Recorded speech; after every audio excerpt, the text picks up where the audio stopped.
মুম্বাই ৱেডাৰটো অসমৰ লগত একদম নিমিলে। ইয়াত যে বহুত গৰম পৰিছে, যাৰ কাৰণে মোৰ স্কিনখন পুৰা টেন হৈ গৈছে।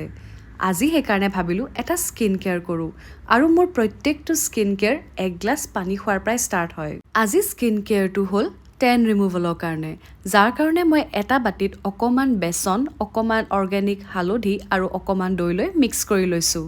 আৰু তেতিয়ালৈকে মিক্স কৰিম যেতিয়ালৈকে ভাল পেষ্ট এটা বনি নাযায়। আৰু যেতিয়া এই পেষ্টটো এনেকুৱা কনচিষ্টেঞ্চিৰ হ'ব, মানে গম পাব হৈ গ'ল। পেষ্টটো মই অকণমান ডাঠ কৰি থৈছোঁ যাতে লগাবলৈ সুবিধা হয়। আৰু লগোৱাৰ 10 মিনিট পিছত মুখখন ধুই দিম।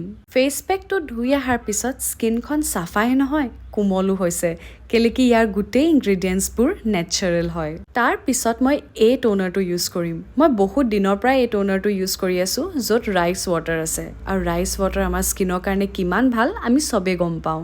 সেইটো লগাই মেলি অকণমান স্কিনখন মাছাজ কৰিম যাতে ব্লাড চাৰ্কুলেশ্যনটো ভালকৈ হয়। দিনটোত আপোনালোকে যদি এনেকৈ 2-3 মিনিটমান মাছাজ দিব পাৰে, আপোনালোকৰ স্কিনখনৰ কাৰণে বহুত ভাল।